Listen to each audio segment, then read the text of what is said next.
Continuamos hoy, amigo oyente, con el tema del ofrendar del creyente. Y lo finalizaremos en este programa. Quizá esto sea bueno para algunos, pero pensamos que probablemente haya sido una de las secciones que ha sido de mucho provecho para gran cantidad de creyentes, especialmente para aquellos que son creyentes nuevos, ya que la gran mayoría es enseñada en estos días que se debe dar el diezmo. Pero hemos notado en este pasaje de las Escrituras que es necesario dar por gracia. Eso es lo más destacado en este pasaje.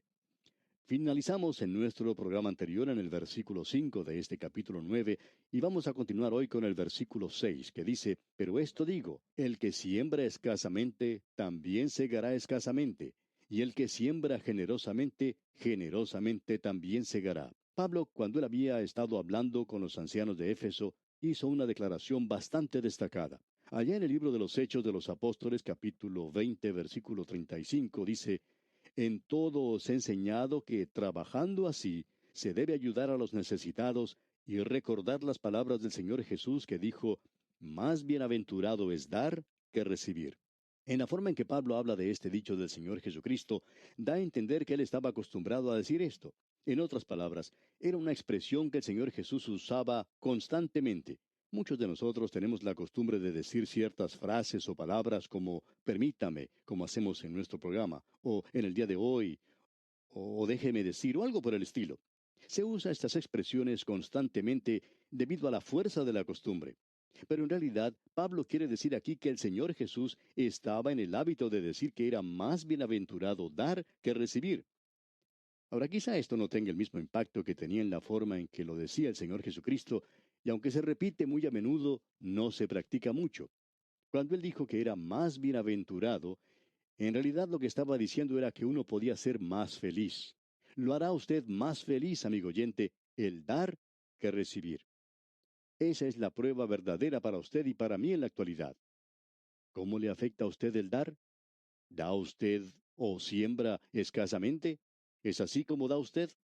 Él nos dirá dentro de unos momentos cómo tenemos que dar. Cualquier agricultor hoy pudiera decir, bueno, he sembrado una gran cantidad de semillas el año pasado en esta parcela de tierra y me dio una cosecha bastante abundante. Este año no tengo necesidad de gastar tanta semilla, por tanto voy a utilizar solo la mitad. Quiero ahorrarme un poco de semillas. Pero aquí se nos dice que el que siembra escasamente, también segará escasamente. Y el que siembra generosamente, generosamente también segará. Y creemos que el predicar, el dar la palabra de Dios es una cosa maravillosa. El autor de estos estudios bíblicos, el doctor J. Vernon McGee, contaba que su padre había muerto en un accidente en una desmontadora de algodón y que fue sepultado cerca de la ciudad de Oklahoma, en los Estados Unidos.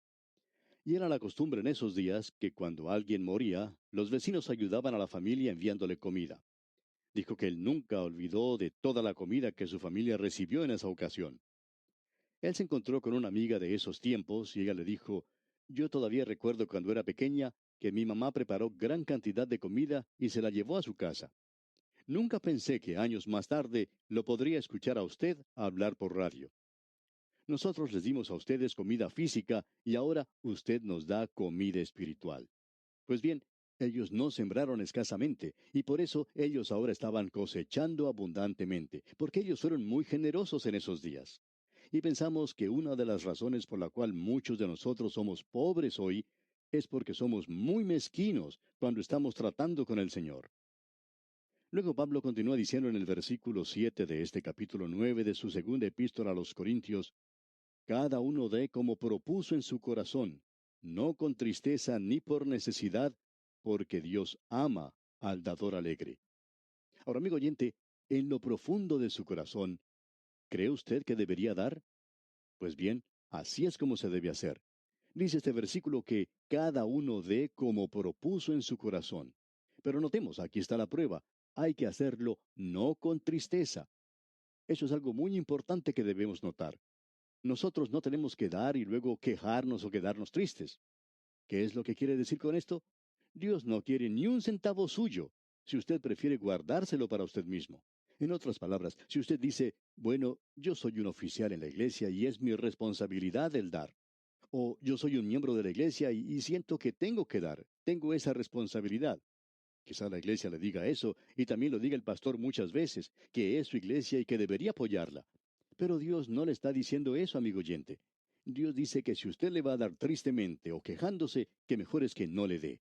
Dios dice que Él no quiere eso. Y no creemos que Dios llegue a usar ese dinero tampoco. Luego Pablo continúa diciendo algo más. Ni por necesidad, dice. Él no quiere nada, a no ser que usted lo esté dando voluntariamente y con alegría de corazón también.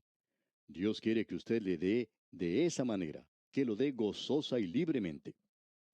Ahora alguien quizá diga, bueno, tengo que dar porque todos los demás lo están haciendo y si yo no lo hago, pues no quedaría bien. Eso, amigo oyente, es dar por necesidad. Dios no quiere que lo haga así. Dios dice que no debemos dar con tristeza ni por necesidad. ¿Por qué? Porque Dios ama al dador alegre. Usted se puede dar cuenta que la parte más feliz de una reunión es esa. Hemos notado que en muchas iglesias, cuando se ha terminado de reunir la ofrenda, todos se levantan y cantan un himno de alabanza, la doxología. Y pensamos que eso es algo maravilloso. Sin embargo, pensamos que se debería cantar ese coro que habla de las bendiciones de Dios antes de pasar la ofrenda. Que todos se pongan de pie y que canten esto por dos razones. Para que puedan tener la correcta actitud de dar, es decir, de dar gozosamente al Señor, y también para que puedan poner sus manos en los bolsillos y sacar el dinero para la ofrenda cuando están parados. Creemos que eso es lo importante. Ahora él está diciendo aquí que Dios ama al dador alegre. Y si usted no es un dador alegre, amigo oyente, Dios dice que mejor es que no dé. Ahora en el versículo 8 de este capítulo 9 de la segunda epístola a los Corintios dice, y poderoso es Dios para hacer que abunde en vosotros toda gracia, a fin de que teniendo siempre en todas las cosas todo lo suficiente, abundéis para toda buena obra. No conocemos a nadie que se haya ido a la bancarrota por haber dado demasiado a la obra del Señor. Quizá haya personas así, pero no hemos conocido a ninguna en realidad. Dios lo va a bendecir, eso es lo que dice. Y no creemos que todas las bendiciones sean siempre materiales. Pensamos que muchas personas opinan de esa manera y quieren que Dios lo haga así, pero no creemos que eso suceda. Él ha prometido bendecirnos con toda bendición espiritual. Y luego dice el versículo 9, como está escrito, repartió, dio a los pobres. Su justicia permanece para siempre. En otras palabras, Dios es quien quiere que hagamos eso porque Él es Dios y es un Dios justo. Creemos que esta porción de las Escrituras es una gran sección que nos debería enseñar a nosotros en la iglesia que debemos tener cuidado de aquellos que nos pertenecen. Es decir, que debemos cuidar de aquellos que tienen necesidad. Debemos compartir con aquellos que no tienen tanto como nosotros. Qué oportunidad magnífica para usted y para mí la de poder compartir con los pobres. Y creemos que hay muchos creyentes que tienen un don especial, el de la hospitalidad. Podemos decir de paso que ese es un buen don. Conocemos a varias personas que tienen una cierta manera de abrir sus hogares, de hacer que la gente que los visita se sienta realmente cómoda y bienvenida, y que tienen una manera muy hermosa de invitar a la gente a comer a sus hogares. Antes de hacerlo, los invitan o los llevan a la iglesia y de esa manera pueden hacer que éstos escuchen el Evangelio. Es una forma maravillosa de testificar. Pero eso también es básicamente ser bueno con personas que no tienen mucho compañerismo o comunión. Ellos pueden estar solos y quizá aún pasar hambre. ¡Qué oportunidad incomparable para poder ministrar a esa gente! De eso es precisamente de lo que Pablo está hablando aquí. Ahora, en el versículo 10 de este capítulo 9, dice Pablo, y el que da semilla al que siembra, y pan al que come, proveerá y multiplicará vuestra sementera, y aumentará los frutos de vuestra justicia.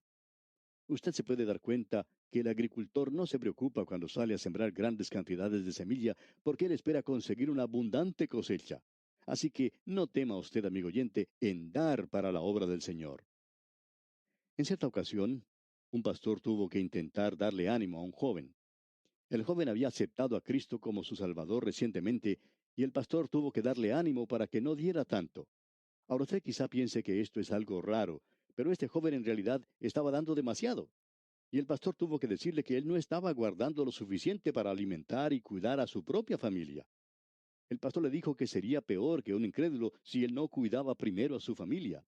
La familia viene primero y luego uno puede participar de su generosidad, pero no tiene que hacer que su familia padezca las necesidades de esta vida. En otras palabras, no creemos que Dios quiere que uno sea un extremista en cosas como esas. Creemos que eso es algo donde uno debe utilizar un buen sentido común y un juicio consagrado para poder dar de una manera inteligente. Y luego Pablo dice en el versículo 12 de este capítulo 9, porque la administración de este servicio no solamente suple lo que a los santos falta, sino que también abunda en muchas acciones de gracias a Dios.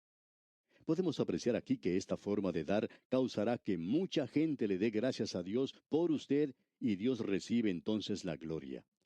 Ahora el versículo 13 dice, pues por la experiencia de esta administración glorifican a Dios por la obediencia que profesáis al Evangelio de Cristo y por la liberalidad de vuestra contribución para ellos y para todos. Ellos le agradecen, le dan gracias a Dios por usted. ¿Cuántos misioneros en la obra del Señor le están dando gracias a Dios por usted, amigo oyente? Estando de visita en el campo misionero, uno de los misioneros habló de unas personas que el visitante conocía y dijo, ellos han sido tan generosos con nosotros, gracias a Dios por ellos. Ellos estaban dando gracias a Dios por la generosidad de estas personas. Amigo oyente, ¿le está dando gracias a Dios a alguna persona por su generosidad? Deberían hacerlo. Eso es lo que Pablo está diciendo. Ahora el versículo 14 de este capítulo 9 de la segunda epístola a los Corintios dice, asimismo en la oración de ellos por vosotros, a quienes aman a causa de la superabundante gracia de Dios en vosotros. Amigo oyente, tiene que ser una gracia. No nos diga que usted tiene que dar nada más que el diezmo. Nosotros no estamos bajo la ley, estamos bajo la gracia. Y para muchos que nos escuchan, eso quiere decir dar más allá de un simple 10%.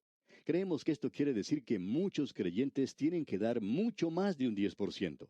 Pero escuche, ese pobre hombre que no ha podido ir a trabajar porque hoy está enfermo, Dios no le está pidiendo a él que dé nada a causa de las circunstancias en que se encuentra. Tenemos que dar según lo que podemos. Es así como debemos hacerlo.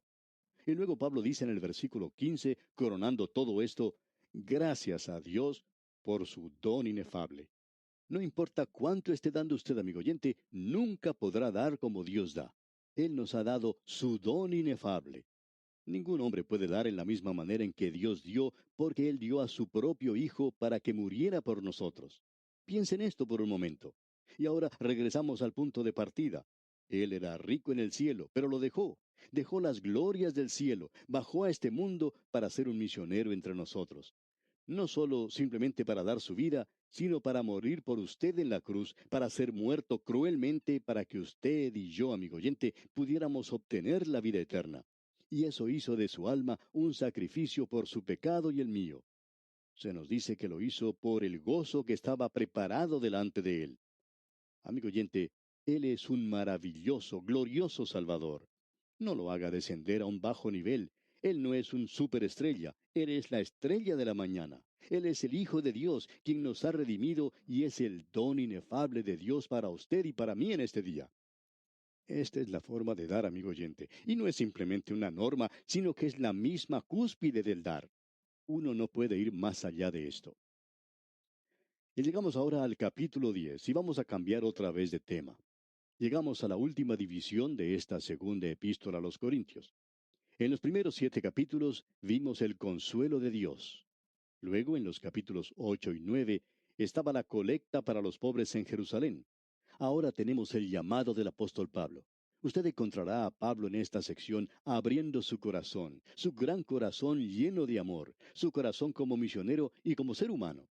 Vamos a encontrarnos aquí con un hombre como el que usted no ha encontrado igual antes, a no ser que ya haya estudiado esta porción de las Escrituras, porque él ha entrado aquí a una sección en la cual va a defender su apostolado. En el capítulo 10 tenemos la autenticación del apostolado de Pablo. En el capítulo 11 tenemos la vindicación del apostolado de Pablo y en el capítulo 12 veremos la revelación del apostolado de Pablo. En los primeros 10 versículos del capítulo 13 tenemos la ejecución del apostolado de Pablo. Y luego, en una sección que comprende los versículos 11 al 14, tenemos la conclusión del apostolado de Pablo.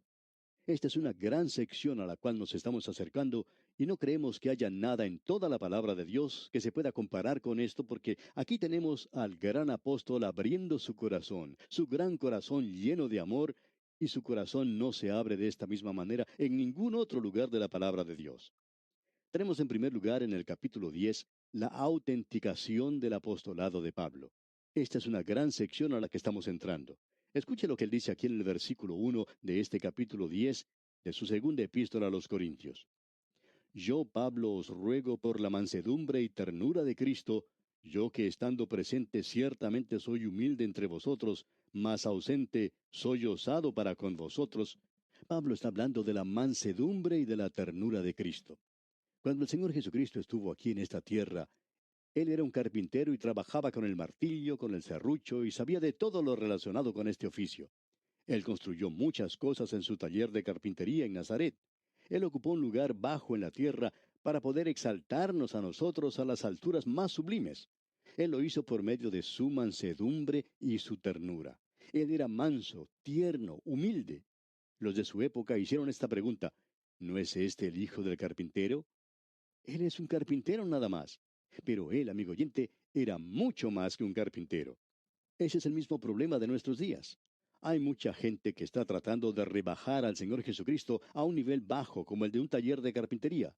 Y permítanos, amigo oyente, dejar bien en claro que no estamos menospreciando a aquel que trabaja en ese oficio, pero tenemos que afirmar que Él, es decir, el Señor Jesucristo, no está en un taller de carpintería hoy en día. Él es el hombre en la gloria a la diestra de Dios y usted no lo puede hacer descender a un nivel bajo. Pablo había dicho anteriormente en el capítulo 5 de esta misma segunda epístola a los Corintios: y aun si a Cristo conocimos según la carne, ya no le conocemos así. Amigo oyente, Él es el Cristo glorificado. Ahora Pablo comienza este capítulo 10 diciendo: por la mansedumbre y ternura de Cristo. Y el problema que lo indujo a escribir estas palabras había sido este: Pablo había llegado a Corinto y él no dependía de nadie y no quería depender de ninguna persona o iglesia. Él había llegado a una zona de la ciudad, al mercado, digamos, y se había dedicado a la elaboración de tiendas. Él al trabajar había sudado en sus ropas, o sea que él había transpirado. Sus manos se ensuciaban con el trabajo. Y al mismo tiempo que él había estado trabajando con sus manos, él había estado hablando con las multitudes. Y la gente de Corinto decía: él no es un apóstol, él está haciendo tiendas. Por tanto, no es una persona muy importante. Es simplemente un hombre ordinario. Pues bien, amigo oyente, él era un hombre ordinario, pero también era un apóstol. Pensamos que es trágico en nuestros días, y quizá algunas personas se den por ofendidas, pero es trágico que haya muchos que crean que es necesario vestirse con algunas ropas especiales para probar que uno es un ministro del Señor Jesucristo. Creemos que uno lo puede probar por la clase de vida que vive y la forma que puede predicar la palabra de Dios. Esa es la prueba según pensamos nosotros. Ahora, el apóstol Pablo, cuando uno lo observa, era tal cual los demás hombres. Quizá él sea considerado debajo de los demás por la clase de trabajo que hacía con sus manos. Pero él podía decir: os ruego por la mansedumbre y ternura de Cristo. Yo soy como el Señor era cuando estaba aquí en la tierra. Cuando estoy entre ustedes, soy el más humilde de todos.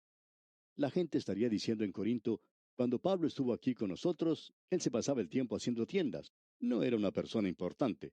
Miren ahora de la forma en que nos escribe. Nos está acusando, nos está escribiendo de una manera muy osada. ¿Quién se piensa él que es? Y esa es la misma manera en que mucha gente piensa de alguien que está enseñando la palabra de Dios. Lo que quieren es rebajarlo, derribarlo. El diablo tiene unos métodos muy hábiles en estos casos. En nuestros días el diablo no ataca directamente la palabra de Dios como tal. En la actualidad hay bastante interés en la lectura de la Biblia. Pero ¿sabe usted cómo ataca el diablo en nuestros días? Él ataca al hombre que está predicando la palabra de Dios. Esa es la manera en que está obrando hoy. Trata de desacreditar al hombre, y eso es lo que hizo con Pablo. Hay muchos que en algunas iglesias tratan de desacreditar al que está enseñando la palabra de Dios. Y son personas que siempre están llevando la Biblia bajo el brazo, pero que realmente no la creen. Ellos no saben lo que la Biblia dice. Aparentemente nunca la han estudiado, pero siempre persiguen al que así lo hace. La persona que no se acomoda a ese grupo y que no hace las cosas que esa clase de gente quiere que haga, entonces tiene problemas si predica directamente la palabra de Dios.